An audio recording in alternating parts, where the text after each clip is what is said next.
जो मैंने सोचा वही सही, बाकी सब गलत। ये सोच का नाम है हिटलर और यही सोच दिखाई देती है इंदिरा गांधी में। कुर्सी सिर्फ मेरी है और मानव अधिकार जैसी कोई चीज नहीं होती, ये सब दिखाई देता है। आप कल्पना कर सकते हैं, इस देश की चुनी हुई सरकार लोगों को पकड़ेगी, गिरफ्तार करेगी, उंगलियों के नाखून प्लास से पकड़ के निकाले जाएंगे, अखबारों के दफ्तर काट दिए जाएंगे। सब एडिटर नहीं चाहिए, सब इंस्पेक्टर बताएगा सरकार का कि खबर क्या होगी। इंदिरा गांधी की तानाशाही प्रवृत्ति तो उजागर होती है इस घटना से, मगर उसकी जड़ें कहाँ तक थी ये नहीं समझ में आता। इंदिरा गांधी की सत्ता हाथ से निकलने से पहले सत्ता हाथ में आई कैसे, वहां से ही मुझे लगता है आपातकाल की कहानी शुरू हो जाती है। इंदिरा गांधी के मन में एक तस्वीर है कि मेरे पिताजी राज कैसे करते थे, नेहरू राज कैसा था। तो उन्होंने एक नतमस्तक न्यायपालिका देखी थी, झुके हुए नौकरशाह देखे थे, एक कुर्सी देखी थी जो बिना पहले चुनाव में तो चुनाव ही नहीं हुआ था, तो कुर्सी तो कुनबे की बपौती है ऐसा उनको लगता था। जो लोग तानाशाही प्रवृत्ति की बात कहते हैं बैंकों के राष्ट्रीयकरण में, ये नहीं कहता कि राष्ट्रीयकरण होना चाहिए नहीं होना चाहिए। राष्ट्रीयकरण जिस तरीके से हुआ उस तरीके पर बहुत सवाल उठे। फौरन एक ड्राफ्ट बनाओ कि सारे बैंकों का, 14 प्रमुख बैंक थे, इन बैंकों को नेशनलाइज करना है, बैंकिंग कंपनीज ऑर्डिनेंस के नाम से जो बाद में आया। तो 2 दिन का टाइम भी उन्हें कायदे से नहीं मिला। आपको 2 घंटे में ये बताना है कि आप कर रहे हो और इतनी देर में आपको देना है। न्यायपालिका को झुका हुआ देखने का जो उनका दृष्टिकोण था कि हमारी सरकार के हिसाब से ही काम होना चाहिए, उसने एक न्यायपालिका और सरकार के बीच में मतभिन्नता पैदा की। संघ की भूमिका क्या लोकतंत्र बचाने में रही है तब? राष्ट्र सर्वोपरि ये नारा नहीं है, संघ के तो आचरण में, उनके कामकाज में ये दिखाई देता है। तो संघ के लिए ये अप्रोप्रिएट मुझे लगता है कि टाइम और कंडीशन थी, एक कॉल था, नेशनल कॉल था, राष्ट्रीय स्तर पर आह्वान था और संघ उसमें गया भी और यातनाएं भी झेली। हिटलर गांधी के तौर पर ये कलंक कांग्रेस के माथे पर हमेशा लगा भी रहेगा। नमस्कार, आप देख रहे हैं पांचजन्य। आपातकाल यानी भारत के काले इतिहास के पूरे 50 वर्ष हो चुके हैं। हम आपको बता दें कि पांचजन्य पत्रिका लगातार आपातकाल से जुड़ी हुई घटनाओं को, उस दौरान दी गई प्रताड़नाओं को मुखरता से अपने अंकों में छापते रहे हैं। लेकिन चर्चा कभी भी खत्म नहीं होती, ये एक बौद्धिक विमर्श का विषय बना रहता है, क्योंकि इसके कारण और इसके साथ साथ जो प्रताड़नाएं हुई थी, इसके सताए हुए लोग और भारत के इतिहास में इसकी जो मुख्य भूमिका रहेगी, जो आने वाले दशकों तक को याद रखना चाहिए, उसे जीवित रखना आवश्यक है, ताकि ये याद रहे आने वाले समय में भी, आने वाली पीढ़ियों को भी, कि भारत ने एक ऐसा काला दिन देखा था जिसे कभी भी इतिहास के पन्नों से नहीं मिटाया जा सकता। पांचों ने दशकों से आपातकाल से जुड़ी कहानियों को, घटनाओं को आप तक बताता रहा है, लेकिन आज हम डिजिटल माध्यम से इसको जानने की, समझने की कोशिश करेंगे। क्या आपातकाल सिर्फ एक ऐसी घटना थी जो 2 ढाई साल चली और उसके बाद सत्ता बदल गई? उसके कारण क्या थे और आने वाले समय में उसका प्रभाव क्या पड़ा? इस सब पर चर्चा करेंगे और हमारे साथ है पांचजनी के संपादक श्री हितेश शंकर जी। हितेश जी, आपका बहुत बहुत स्वागत है। देखिए, जब हम बात करते हैं आपातकाल की, इमरजेंसी की बात करते हैं, तो कई तस्वीरें सामने आती हैं, कई ऐसे हम लोगों से मिले हैं, हमारे यूट्यूब चैनल पे भी हमने कई वीडियोज़ डाले हैं, जिसमें लोग उस समय क्या उनके साथ हुआ था, वो तो बताते हैं। क्यों हुआ था उसकी वजह सिर्फ ये है कि इंदिरा गांधी के हाथ से सत्ता छिन रही थी और उन्हें वो सत्ता वापस चाहिए थी, इसलिए आपातकाल लगाया गया। क्या वाक़ई में सिर्फ यही सच है? अ, आपातकाल को केवल इतना देखना, इंदिरा गांधी की तानाशाही प्रवृत्ति तो उजागर होती है इस घटना से, मगर उसकी जड़ें कहाँ तक थी ये नहीं समझ में आता। इंदिरा गांधी की सत्ता हाथ से निकलने से पहले सत्ता हाथ में आई कैसे, वहां से ही मुझे लगता है आपातकाल की कहानी शुरू हो जाती है। अ, लाल बहादुर शास्त्री जी का जिस समय देहांत होता है, तो उसके 1 सप्ताह बाद ही आप समझिए इंदिरा जी की तरफ वो सत्ता हुँ। झूलने लगती है, कदम बढ़ाने लगती है। बीच में 11 जनवरी से 24 जनवरी का जो एक कालखंड है, उसके बीच में गुलजारी लाल नंदा कार्यवाहक प्रधानमंत्री के तौर पर आते हैं, मगर उसके बाद संसदीय जो कांग्रेस का जो दल है, वो नेता के रूप में चुनाव करता है इंदिरा गांधी का। और इंदिरा गांधी के मन में एक तस्वीर है कि मेरे पिताजी राज कैसे करते थे, नेहरू राज कैसा था, तो उन्होंने एक नतमस्तक न्यायपालिका देखी थी, झुके हुए नौकरशाह देखे थे, एक कुर्सी देखी थी जो बिना पहले पहले चुनाव में तो चुनाव ही नहीं हुआ था, तो कुर्सी तो कुनबे की बपौती है ऐसा उनको लगता था। मगर लगने से सारी चीजें नहीं हुई। जब पहली बार सत्ता आई तो इंदिरा कमजोर थी, उनके पास उतना नंबर नहीं था, और उस नंबर ना होने में 3 चोट कम से कम ऐसी खाई कि उन्हें लगा कि जिसने ये चोट दी है उसे ठिकाने लगाना है। तो ये उस ठसक की, ठेस की और उस हनक के टूटने की कहानी भी इससे जुड़ी हुई है।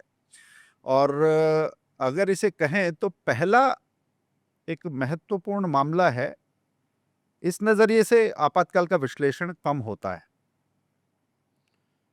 इंदिरा को चोट देने वाला मामला एक कह सकते हैं सीधे सीधे नहीं, मगर आप घटनाक्रम को जोड़कर देखेंगे तो गोलकनाथ केस है। हेनरी और विलियम गोलकनाथ का ये मामला था। सरकार उनकी जमीन को अधिग्रहित कर रही थी। मामला जब कोर्ट में पहुंचा तो उन्होंने मौलिक अधिकारों की बात आई। मौलिक अधिकारों में कोर्ट ने कहा कि नीति निर्देशक सिद्धांतों के क्रियान्वयन की आवश्यकता होते हुए भी जो सरकार है वो मौलिक अधिकारों को निलंबित नहीं कर सकती, रद्द नहीं कर सकती, खत्म नहीं कर सकती, इसलिए सरकार बैकफुट पर आई।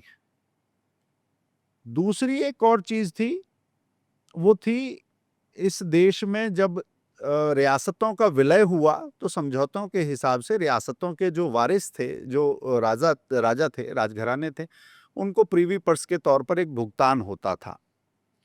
उस भुगतान को बंद कर देना, न्यायालय की राय और सरकार की राय इसमें भी दोनों अलग अलग थी, और राय अलग होना इंदिरा गांधी की के हिसाब से यह था कि राय मेरी जो है वो सबकी होनी चाहिए, न्यायपालिका की नहीं थी, तो न्यायपालिका फिर खटक गई। और इसी तरह एक और मामला है, वो है बैंकों के राष्ट्रीयकरण का। जो लोग तानाशाही प्रवृत्ति की बात कहते हैं, बैंकों के राष्ट्रीयकरण में, ये नहीं कहता कि राष्ट्रीयकरण होना चाहिए, नहीं होना चाहिए। राष्ट्रीयकरण जिस तरीके से हुआ उस तरीके पर बहुत सवाल उठे। एक वित्त मंत्रालय में बैंकिंग डिवीजन के जो नौकरशाह जो प्रमुख थे, उसके DN घोष बाबू हुआ करते थे।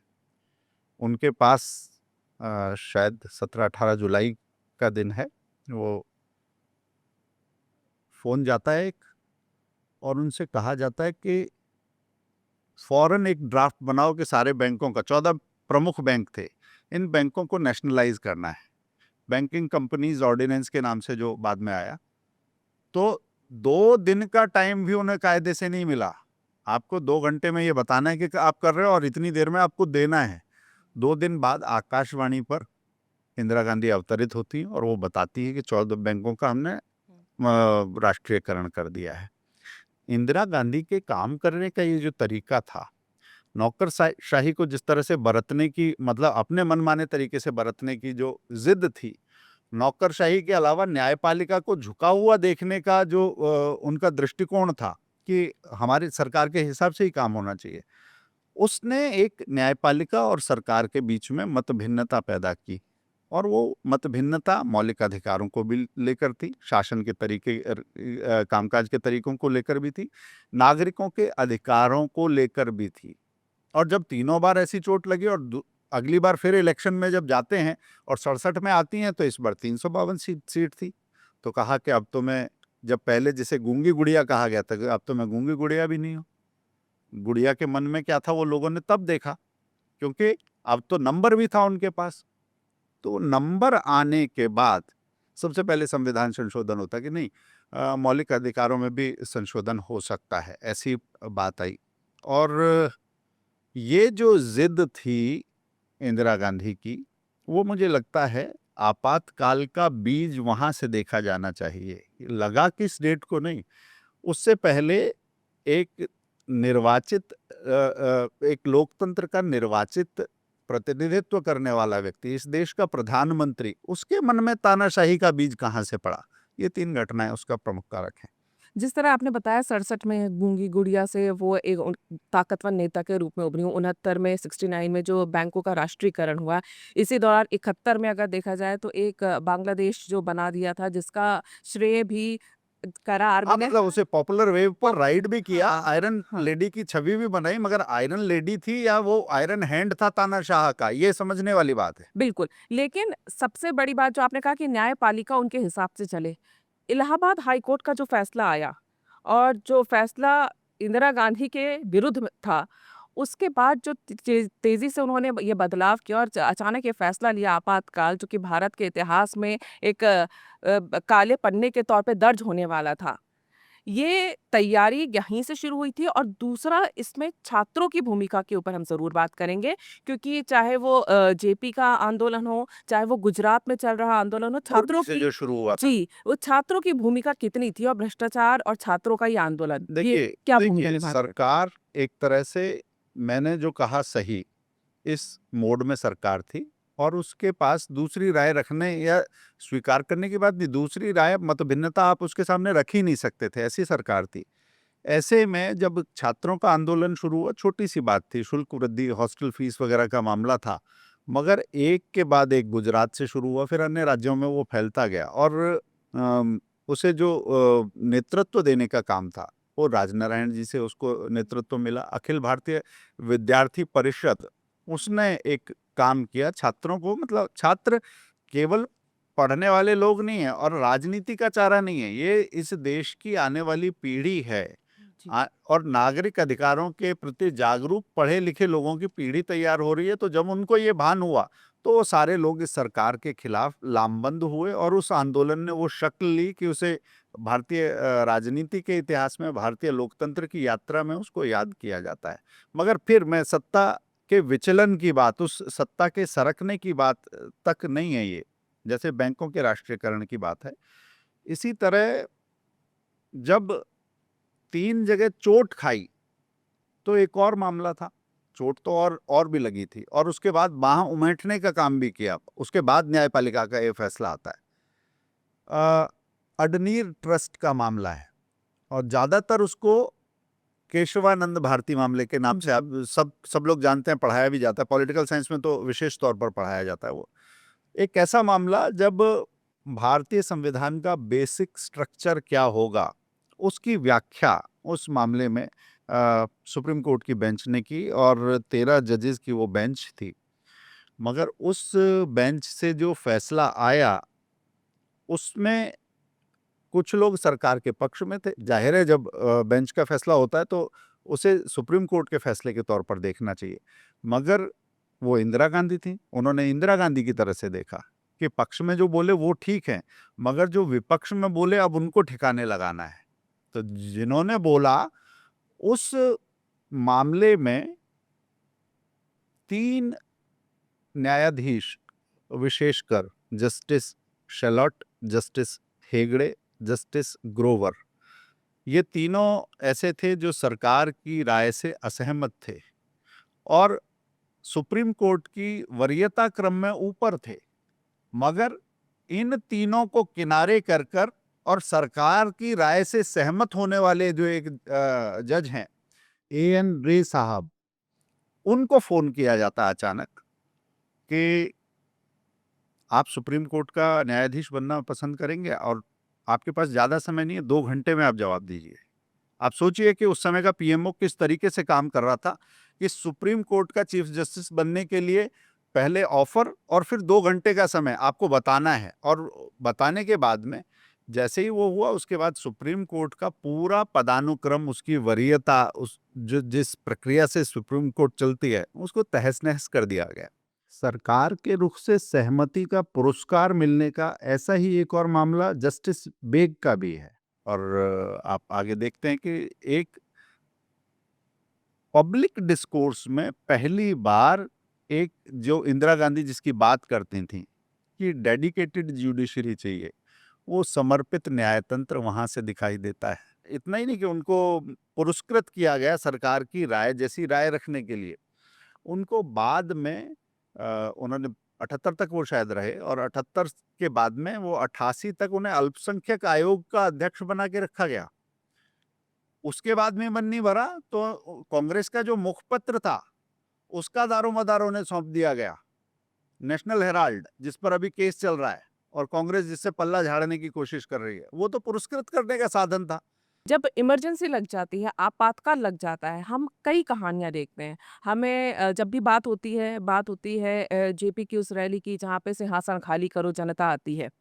लेकिन इस पूरे आंदोलन के दौरान या इमरजेंसी के दौरान संघ की भूमिका पर ज़्यादा बात नहीं होती है। जबकि कहा जाता है जब आप क्योंकि मैं कई विक्टिम्स जो उस समय मीसा के तहत बंद हुए थे, उन्होंने बताया कि किस तरह से सबसे ज़्यादा अगर प्रताड़ना किसी ने झेली है, तो वो संघ के स्वयंसेवकों ने और कार्यकर्ताओं ने सबने झेली है।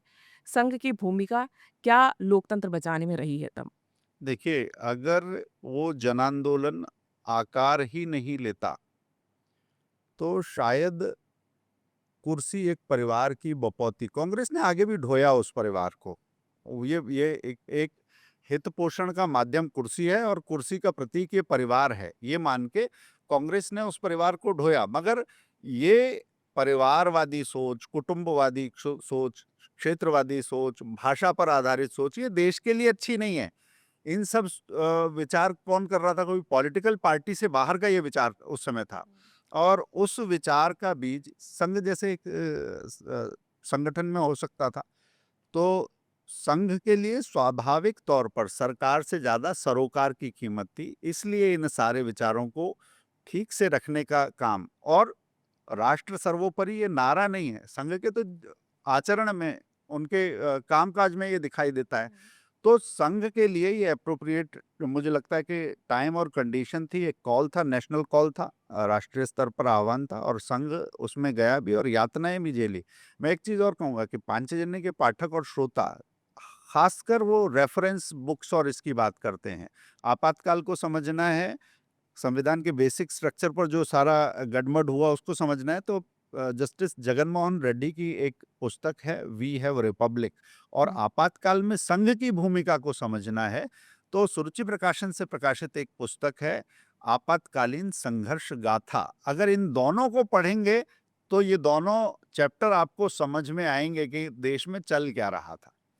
अगर हम बात करते हैं 50 वर्ष पूरे हो चुके हैं और जैसा कि हमने शुरू में भी अपने दर्शकों को ये बताया था कि पांचजन्य लगातार हर वर्ष जो है इस मुद्दे को प्रमुखता से उठाता है, ये विषय प्रमुखता से उठाता है। ऐसा क्या है कि ये इतिहास का काला पन्ना हमेशा याद रखा जाना चाहिए, इसे भूलना नहीं चाहिए, आखिर क्यों?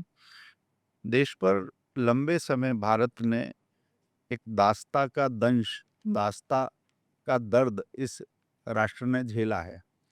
आक्रांताओं ने पहले जो दर्द दिया, बाद में आक्रांताओं की विदाई के बाद औपनिवेशिकता की पालकी उठाने वाले कुछ कहार आ गए, जिनके कांग्रेस पार्टी की मैं बात करूंगा। वही कांग्रेस पार्टी अपने इतिहास से तो भाग नहीं सकती। इसके अधिवेशनों में नारे लगाए जाते थे, रानी विक्टोरिया की जय। वो रानी विक्टोरिया जिनके जूतों के फीते बांधने के हम लायक नहीं है। तो जो रानी विक्टोरिया के फीते बांधने के लायक नहीं समझते थे, उस दास्ता को ही अपनी श्रेष्ठता का सर्वोच्च पद समझते थे, उन लोगों ने कुर्सी तक तो दौड़ लगा ली, मगर भारत का हित पोषण करने की बजाय कुनबे तक वो सीमित रहे। और जब वो वृत्ति आक्रांता चले गए, मगर ये रूप बदल के औपनिवेशिकता का दंश दोबारा उभर आया, वो दर्द दोबारा उभर आया और काम वही चल रहा था। तो जब वो चोट लगी तो ये देश खड़ा हुआ और इस देश ने बताया कि नहीं, ये लोकतंत्र के साथ ये छेड़खानी बर्दाश्त नहीं की जा सकती, न्यायपालिका को ये बाह मरोड़ना ये बर्दाश्त नहीं किया जा सकता, मौलिक अधिकारों से छेड़छाड़ ये बर्दाश्त नहीं की जा सकती। तो उन लोगों ने एक लोकतंत्र का जो सबसे बड़ी चौपाल जो पंचायत है, जो चौपाल है, उस संसद का स्वरूप बदल दिया और हाथी पर चढ़ने वाली और जिनके चंवर डुलाए जाते थे उनको सत्ता से बाहर बुहार के कर दिया। तो ये लोकतंत्र की ताकत है। और भारत क्योंकि विश्व का सबसे वाइब्रेंट डेमोक्रेसी, सबसे जीवंत लोकतंत्र है, इसलिए ये लोकतंत्र का सबक पूरी दुनिया के लिए महत्वपूर्ण है। 50 साल हुए मगर 100 साल तक भी ये याद रखना चाहिए। और भारत के आपातकाल की ये कथा, कांग्रेस की तानाशाही की इस मानसिकता की कथा भारत में ही नहीं, मुझे लगता है कि पॉलिटिकल साइंस के सिलेबस में दुनिया भर के सिलेबस का हिस्सा होनी चाहिए, यूनिवर्सिटी में डिस्कोर्स का ये हिस्सा होनी चाहिए कि जिस डाइवर्सिटी को हम सहेजने की कोशिश कर रहे थे, एक कुनबा उसे तहस नहस करने की कोशिश कर रहा था। बांटने की कोशिश कर रहा था, परिवार को आगे रखने की कोशिश कर रहा था। इसलिए मुझे लगता है ये भूलने वाली बात नहीं। और हम तो कहते हैं कि जिन कुछ लोगों ने उधार का एक नाम लिया है गांधी, मगर उस गांधी नाम को हिटलर के बराबर खड़ा कर दिया। तो हिटलर गांधी के कारनामे अगर इस देश ने देखे तो आपातकाल में देखे। आपने अंक का नाम भी दिया था हिटलर गांधी। पिछले वर्ष के भी अंक का नाम था और हमेशा से अब इसको लगातार 5 जने चलाता है हिटलर गांधी। क्यों हिटलर गांधी? क्या समानताएँ उसमें आप देखते हैं इंदिरा एंड हिटलर? देखिए, जो मैंने सोचा वही सही, बाकी सब गलत। ये सोच का नाम है हिटलर, और यही सोच दिखाई देती है इंदिरा गांधी में। एक दंभ दिखाई देता है, एक अहंकार दिखाई देता है, कुर्सी सिर्फ मेरी है और मानव अधिकार जैसी कोई चीज नहीं होती, ये सब दिखाई देता है। और ये सारी चीजें अगर आप इंडेक्सिंग करेंगे आज के समय में, अगर आप एक्सेल फाइल बनाएंगे, तो ज्यादा अंतर नहीं दिखाई देगा हिटलर में और गांधी में, इंदिरा गांधी में। और आप छात्रों पर जो बर्बरता कर रहे हैं, इस देश की आने वाली पीढ़ी से जो बर्बरता कर रहे हैं, बाद में फ़िल्में भी बनी आपातकाल में। आप कल्पना कर सकते हैं, इस देश की चुनी हुई सरकार लोगों को पकड़ेगी, गिरफ्तार करेगी, उँगलियों के नाखून प्लास से पकड़ के निकाले जाएँगे, अखबारों के दफ्तर काट दिए जाएँगे।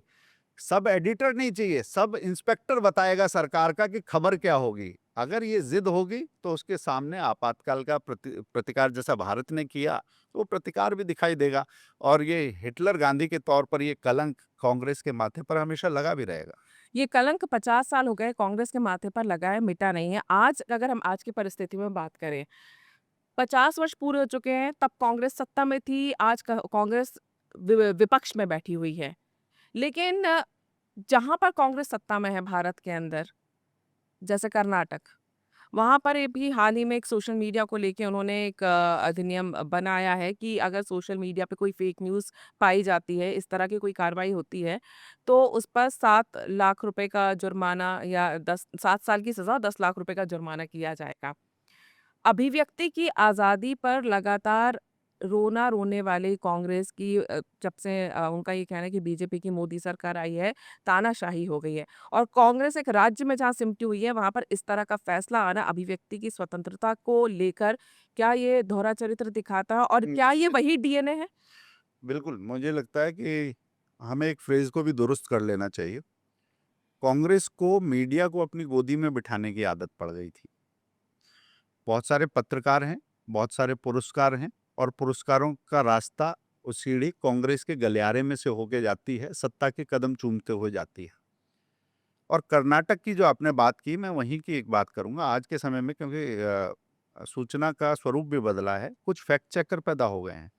ऐसे ही एक हेट मॉन्गरिंग के जो चैंपियन हैं, नफ़रत के जो सौदागर हैं, झूठ के जो सौदागर हैं, एक ऐसे व्यक्ति के जिसके 36 झूठ पकड़े गए, उस व्यक्ति को फैक्ट चेकर के तौर पर, पत्रकार के तौर पर पुरस्कृत करने का काम उसी सरकार ने किया है। और बाकी सबसे सच से झूठ लगता है। गांधी परिवार को कोई उँगली उठाए तो कर्नाटक में मरोड़ उठती है। उनका एक पुलिस थाना है, वो शायद बेंगलुरु के पास हाई ग्राउंड एक थाना है। चाहे अमित मालवीय जो भाजपा से जुड़े हैं, उनका मामला हो, चाहे भाजपा के अध्यक्ष जेपी नड्डा का मामला हो, अभी चाहे अशोक श्रीवास्तव और उनके साथियों का मामला हो, और भी अन्य मामले, वो सारे मामले इस एक थाने से, बड़े एक ही तरीके से मामले आ रहे हैं, एक ही थाने से आ रहे हैं, और कांग्रेस के लीगल सेल के थ्रू आ रहे हैं कई सारे मामले। तो ऐसी सारी चीज़ें देखने के बाद समझ में आता है कि सोशल मीडिया चुभता क्यों है। पहले ज़मीन पर नेताओं का नकारापन जिस पार्टी को चुभना चाहिए था, वो नहीं चुभा। अब सोशल मीडिया पर की फैक्ट शीट्स उस कांग्रेस को डरा रही हैं। भाषा, मुझे लगता है कि सोशल मीडिया पर भाषा का आग्रह होना चाहिए, सोशल मीडिया पर जवाबदेही अवश्य होनी चाहिए, परंतु सोशल मीडिया किसी सरकार के लिए साष्टांग करे, ये बिल्कुल अपेक्षा नहीं होनी चाहिए। वो कड़वाहट, गाली-गलौच बिल्कुल उसे बहुआर दीजिए, उसके लिए आप प्रावधान रखिए। मगर ये जो डिज़ाइन, जिन फैक्ट्स की मैं बात कर रहा हूँ, वो इशारा करते हैं कि कांग्रेस की ज़िद अभी भी है कि अगर हमें सिर नहीं नवाओगे तो आगे नहीं जा पाओगे। और मुझे लगता है यही भारतीय राजनीति का एक करेक्शन पॉइंट भी है। लोकतंत्र में स्वस्थ विपक्ष का होना आवश्यक है, मगर स्वस्थ कांग्रेस की ज़िम्मेदारी भाजपा के ऊपर नहीं है। कांग्रेस आज भी अगर अपनी बुरी आदतों से छुटकारा नहीं पा रही तो इस देश की जनता के मन में जगह बना पाएगी, मुझे संभव नहीं लगता।